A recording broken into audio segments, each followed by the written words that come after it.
thanks for hopping in the rig and coming down the road with us. We've got a couple of things that are obviously the big news is Ukraine, and we've got a couple of things waiting for you on today's show that are going to tie in with that. Professor Thomas Ambrosio is going to join us from North Dakota State University. The doctor understands world geography and the politics that are involved in it as well as anybody I know locally here. But before that, on my radio show today, Alexander Vindman joined us. And you're going to recognize the face. You're going to recognize the individual that we got a chance to visit with today.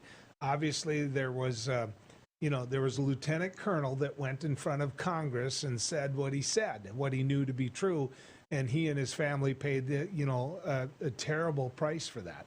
That's Alexander Vindman. Now, here's the thing to keep in mind. He was our point person for the National Security Council when it came to Europe. So, do you think he understands the politics of Ukraine? Let's take a listen to it.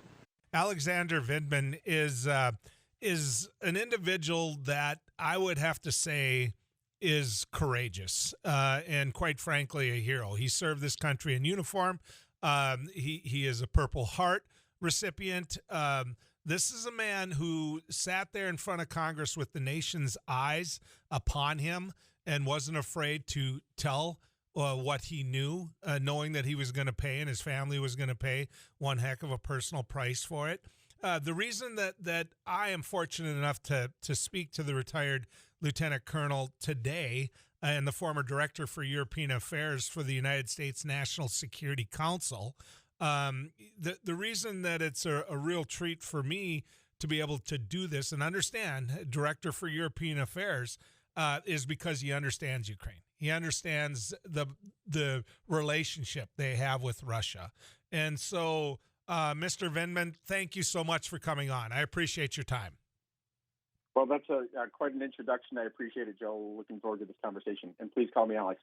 Okay. Alex, it just, I meant every doggone word I said. There, that's how we talk here in the upper Midwest. In terms of where we're at today with Ukraine, describe to people what you see from the outside looking in with the knowledge that you have. Well, so right now, over the past couple of days, the scenario that I've been deeply concerned about for the past couple of months has started to unfold, beyond the conceptual phase. This is now facts on the ground being established. Vladimir Putin, just a couple of days ago, had this rant, like this unhinged rant about how Ukraine doesn't exist. It's a fabricated state, and he went into this lengthy history. This is actually, in a lot of ways, something not new. He's written long articles about this. He's been saying this for years. He has this deep sense of the fact that countries, only a few countries like the U.S., Russia, and China are sovereign. Everybody else is beholden to those states. He doesn't believe in this concept of sovereignty and independence, and that countries have the right to determine their own orientation. So he was talking about this, and he basically laid out this case for a large-scale war against Ukraine to fold it back into Russian sphere of influence. And he started with an announcement that these two territories, these Russian-controlled territories where Russia has been fighting a war against Ukraine for the past 8 years, he's declared them independent unilaterally. So he's like, okay, now I believe you're independent. And he's rolled forces into those areas. And he also declared that these territories are a fraction of, let's say, their entire state boundaries. They amount to about a third of it. And he said that I see it as the entire state boundaries. So he's already telegraphing that he's getting ready to conduct an offensive to realize these larger boundaries, and that there's a larger war coming. So we're on the cusp of something seismic, an earthquake in geopolitics, where there's going to be a large-scale war in Europe. There's not been anything like this since World War II. It's going to have a catastrophic human toll with thousands and thousands of casualties, with tens of thousands of refugees, aerial bombardments, cruise missile strikes. This will be a real war shaping up, and the Ukrainians are getting ready to fight and defend their country. But they're largely on their own, unfortunately, in doing so. I'm going to speculate or actually say some of my opinions in some of these questions. And Alex, you can go ahead and filter that because you're a man that's based upon fact. But in the last, 4 years or prior to this administration, NATO was really, in my opinion, not something where individuals were getting along. Countries were actually feeling strong about NATO. Going in now, much of what we're basing our response on is based off of NATO. So walk me through that. Does NATO still have the ability to bring countries together to make and to force a response to this? I believe so. I think if anything, the facts of you shouldn't necessarily associate NATO with the EU. They're different organizations. One's oriented on security. One's oriented on kind of political and economic prosperity. But what we see is a consensus around Russian aggression, around the fact that Russia is going to destabilize European security and stability, and that Vladimir Putin's efforts to undo, all these guardrails and all these international agreements that has allowed the U.S. and the EU to prosper since World War II, that does not happen without a cost. So these sanctions that came out yesterday from the U.S. side, from the EU side, they're punitive sanctions. They're intended to punish Russia for its transgressions and also deter a future aggression. I don't think they're going to have that deterrent value, but I think they do. They are intended to punish Russia. And then just on the NATO facet itself, NATO is a pretty powerful organization. The budget is significant for NATO, especially when you roll in U.S. contributions. It has potent capabilities, but it also is a consensus-based organization. That means you need to have all the parties, all 30 nations, agree on an approach. And it looks like we actually have that kind of coherence that that Russia poses a major threat. This is not something that's existed historically. We may share the same values and interests with NATO and our European allies, but we had drastically different threat perceptions. A lot of our NATO allies had a more benign view of Russia's orientation, what it was going to do. They've now cast that aside. They now believe that Russia is a major threat, and they seem to be prepared to act in accordance with that assessment. There was a sense out there that Germany might have a problem with some of what we're talking about, though, because when you look at what was happening with the pipeline to Germany, one of the big questions is, will they hold tight on that? Will they stop construction of that? Will they, with the Nord Stream 2 natural gas pipeline, will they be a team player in making Russia pay the price? And so that was something everybody was waiting on, Mr. Vindman. Yep.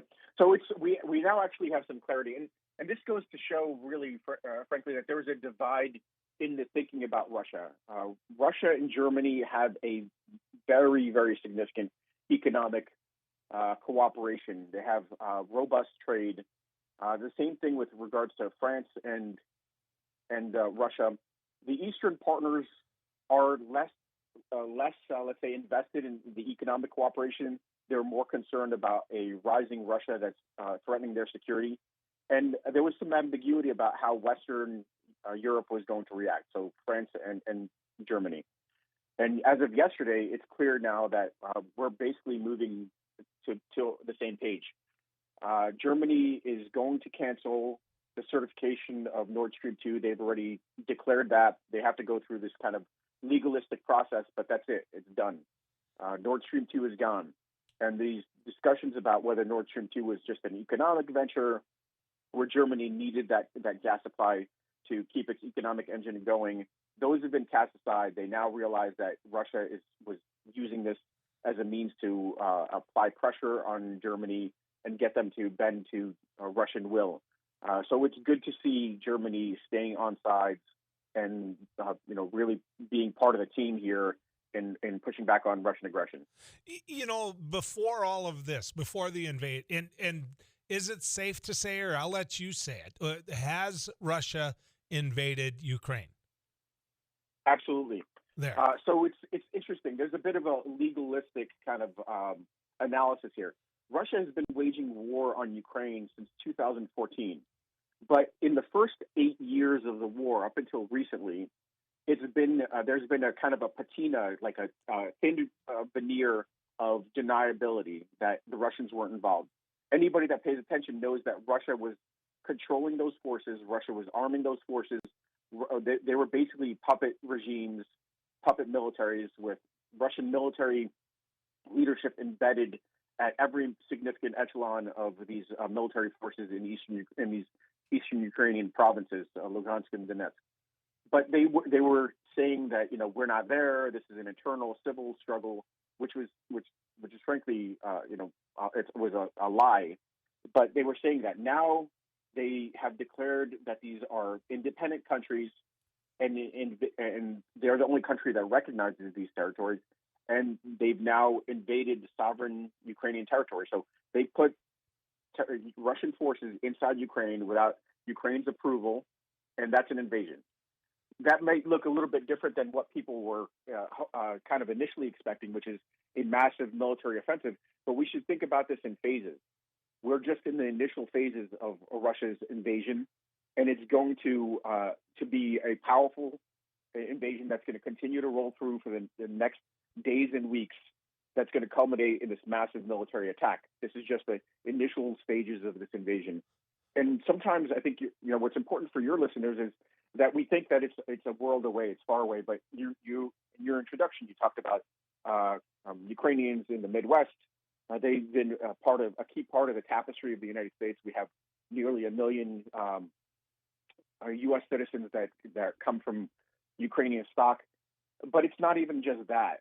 It's not even just the fact that Ukraine's fighting for its independence. It's on freedom's frontier, trying to fend off an authoritarian regime and really a change to the way the world functions, where somehow we return back to the rules of the 19th century. Decades past of strength and might makes right, often referred to as the rules of the jungle. It's more than that. There's all of that. There's the fact that the other adversaries are going to read the tea leaves and take similar action. But I think there's something else. I mean, this is not likely to stay limited. We already see multiple NATO partners offering, because they feel a deep sense of insecurity about Russia's military buildup, support to Ukraine. And that's not just kind of like supplies. That's military support to Ukraine. And the question is, what does Russia do with that? Does Russia allow safe havens outside of Ukraine when it's fighting a war and sustaining casualties, or does it strike? Does it strike with cyber weapons, which don't necessarily have a direct impact on lives, although they can now?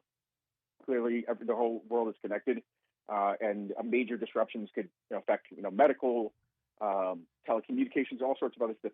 But they may very well consider other options, going after safe havens. Mm-hmm. The refugee flows going into Europe are going to be immense.